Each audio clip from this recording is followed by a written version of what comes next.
Welcome back, everyone. I believe this is going to be our last vector thrust commentary on the generations of aircraft. I am your host, the Housecoat Gamer. Joining me is 117 Jorn Yo. and Takashi Yamato. Yo. Because we are delving into the late Cold War and the early modern era, I figured we needed to actually talk about this thing. Right. The F-117 Nighthawk. Yeah. Despite the F designation, it is not a fighter. It is very much an attacker. Yeah. Specifically, a bomber. This thing has no guns to speak of, no air-to-air missiles, just one ordnance bay that is usually used to carry bombs. Exclusively used to carry guided bombs. The F-117 is actually the first purpose-built stealth aircraft, though the SR-71 actually has some stealthy characteristics, though that thing was mostly designed for one singular purpose. Speed. The only aircraft to ever come close to that thing's speed is the MiG-25, and yeah. That said, but yeah, the F-117 is important because it is, while technically a 3.5, you might as well count it as a 4. See, there are 5 generations of aircraft. Well, jet aircraft. Generation 1 are aircraft like the Gloucester Meteor, Messerschmitt Me-262. Late era craft would include the F-86 Sabre and the MiG-15 Faggot. Please, don't make any comments on it. It's the official NATO designation. Complain to NATO, not me. Fair enough. Second gen? Second gen included primitive air-to-air missiles. Missiles, light supersonic capabilities, that sort of thing. Aircraft like the MiG-19, Farmer, and the F-100 Super Sabre. Okay. Generation 3, enhanced supersonic capability, better radars, better electronic capabilities. Aircraft like the MiG-21, one fish bed, the F-4 Phantom.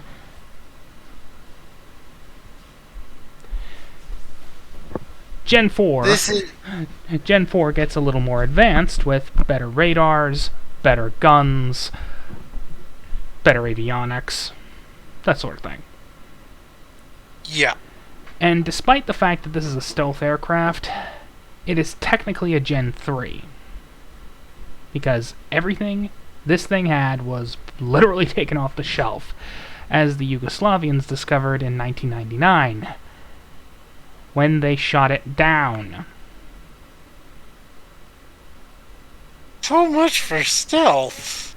To be fair, they were using a modified Soviet-era radar system that was specifically tuned to, well, see the damn thing.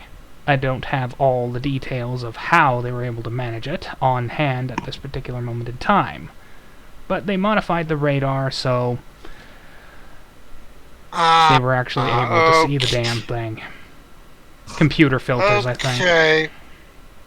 Okay, so basically, they were the Jem'Hadar using their anti-proton beams to find the Defiant. Actually, that's a pretty good analogy. Why does Star Trek keep predicting the future? Anyway, that brings us to Generation 4. aircraft like the F-15 and F-16. And of course, Generation 4.5. Represented here at this particular moment by the F-15. Now technically this is a 4. However, the United States Air Force and Boeing have developed a new variation of this thing called the EX. The Super Eagle, Eagle 2, whatever you want to call this thing. It's the enhanced version. Better radar, akin to the F-22, some radar absorbent coatings. It makes it a little harder to deal with, but it is not a pure stealth aircraft. Right.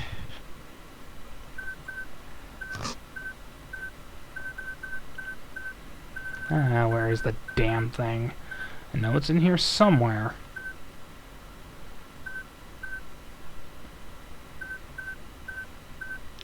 Of course, it doesn't want to be seen. We have to talk about the flanker, unfortunately. The Su-27, yeah. The cookie cutters. I hate seeing these things so much. They permeate the Ace Combat series. If it works, it works. Yeah, but they're too common. What about the MiG-29, huh? That's technically a 4 and a 4.5. Right. And this thing crashed. Farnborough Air Show. Look it up. Regardless, this is a premier example of a Gen 4.5. AESA radar, thrust vectoring engines, reduced radar cross-section. Not enough to be true stealth, quote-unquote, but good enough for the job. Fair enough. This technically would be a Gen 5, but as it never entered production, it was never a production fighter aircraft. Would this be... So that would be like the Russians' Lancelots? Yeah. The Su-47 Firkin. A Birkin or Birk? I thought it was pronounced Berkut. Berkut is the Russian name for this aircraft. I was using the NATO designation. Ah, so NATO calls it the... NATO calls this thing the Firkin. Okay.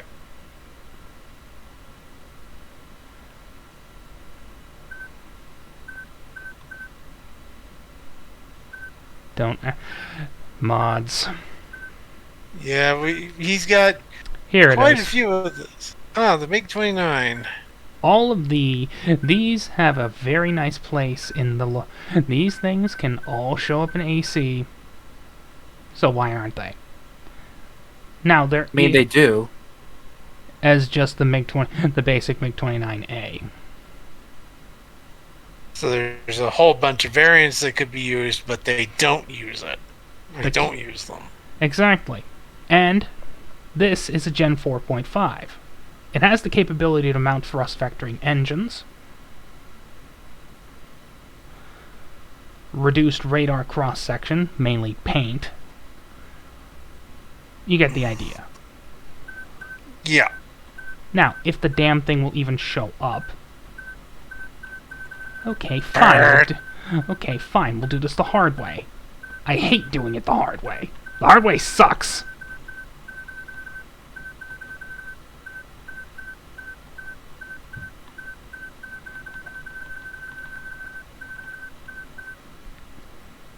There are a lot of fictional... Nah, there it is. The F-22 Raptor. The first 5th generation aircraft. And, to be fair, for a long time, the only Generation 5 aircraft. Because it has the lowest radar cross-section out of any fighter currently in service. but that makes it obscenely expensive. All of its weapon stores are stored internally. There are optional hardpoints, but they are rarely used. Exactly, because increased radar cross-section. I believe, if I remember correct, there's only about 200 or so of those currently being produced. They left production a long time ago. I remember a long time ago when these things, like, they had like this big presentation in South Carolina during my brother's high school thing, and like that was the first time I ever saw the thing. I've loved them ever since. I will admit it is a very sexy looking aircraft. All those lines are specifically designed to defeat radar. Combine that with its paint. Also, they have exactly 195 8 test and 187 operational aircraft. Yes, which brings us to the problem. This thing is obscenely expensive. Its engines are thrust vectoring, which means they can tilt up, down. Increases maneuverability. In fact, super maneuverability is a requirement for a Generation 5 aircraft. Not that it's very useful. Yeah. I'm sorry, but if you pull a Cobra, that's just giving somebody an excuse to go, sorry, I see you, gun. Yeah. It's very maneuverable, but it's also very complex. Yes. And complex, and the more complex you get, the more expensive you get. Which is why the Joint Strike Fighter program produced the only other Generation 5 aircraft currently in existence. The F-35... This fucking thing. The F-35 Lightning II. In other words, the black hole of taxpayer money. I am fully aware of this thing's ability to suck up money, and its technical inferiority to the F-16 and F-15 in terms of combat performance.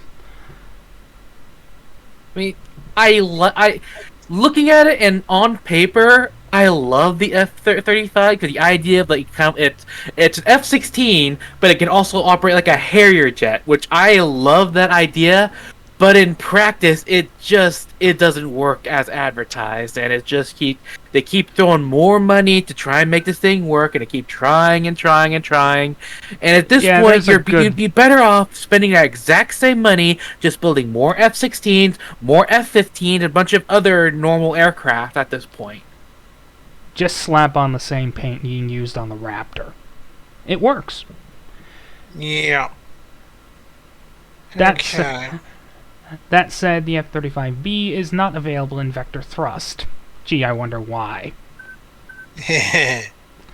Too complex.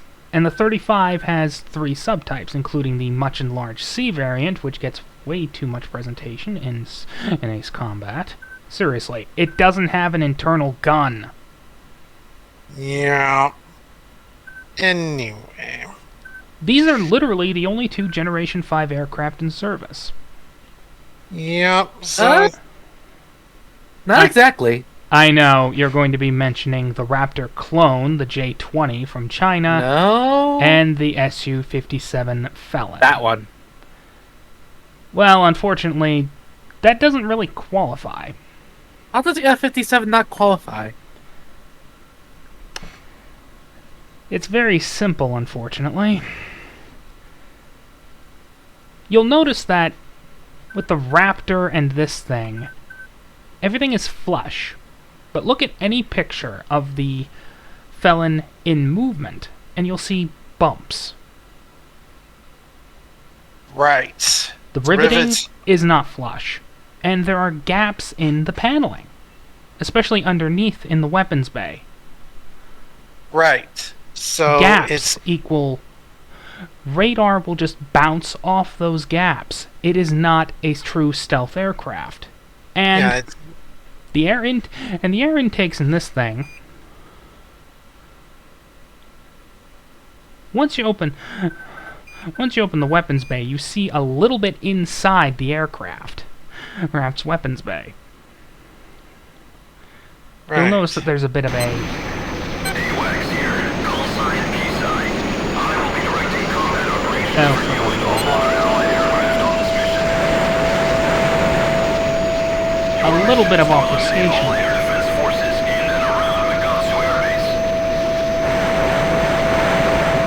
Dragon 4, Well, probably by the time this thing starts shooting, it's not trying to be stealthy anymore. down to half strength. That's not my point. The air intakes on the 57 are straight. They go straight into the engine. There's no attempting to obfuscate the very highly reflective Yeah. turbine fans. Yeah. So that's pretty much it for 5th generation of aircraft. Though I think we might have a bit of a bonus episode for you for We're not going to be discussing Ace Combat Superplanes. I was just thinking discussing all the mod based aircraft in the yeah, all the I aircraft forgot that to come mention from this thing. Oh, the Black Widow. The Raptor's competitor. Otherwise, the Raptor's a sibling, sort of. Yeah, this thing Yeah. was designed by Northrop. I don't blame them. I mean, they designed the B-2. Why not have them design the next generation of stealth fighter, right? Right. That said, it lost out to the Raptor because the Raptor was able to perform tests with its weapons bay, as shown here with the YF-22. Yeah. Yeah, there's a little But, bit of difference between the between the production Raptor and this Raptor. Yeah. Notably the tail fins. And Yeah. the huge-ass probe. Yeah. But yeah. The other two Gen 5 aircraft, so-called Gen 5ers, though, they suffer the same problems. And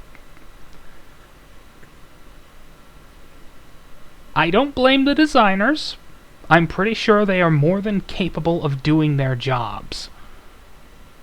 But they're not Gen 5. They are Gen 4.5.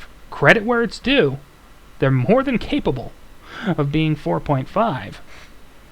They just fall a bit short of the mark. It's not the fault of the aircraft. It's the fault of the designers.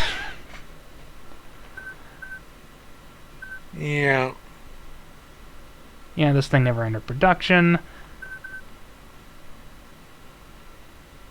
But yeah. Well, you say that, like, not like, you changed. I stepped away for a moment, but, like, there is a chance that the YF-23 might be making a bit of a revival. Huh. But yeah, I was thinking Yeah, I'm maybe trying to get back to it.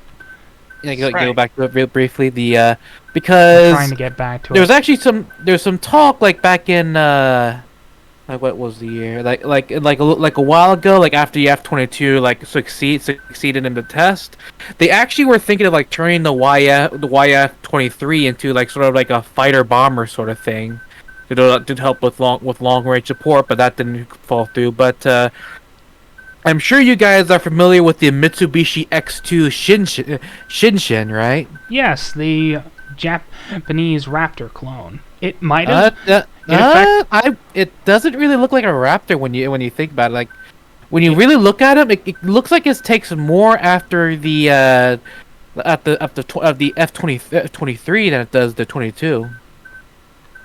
right. there's a reason I call it a Raptor clone. It has the general plan form. Just like the J-20. We call that a Raptor clone because it looks a hell of a lot like the Raptor. It just doesn't incorporate all of its features. Right. Maybe like the thing that I'm really interested in is the XF. Right. I mean But- the FX is what I meant to say. Right.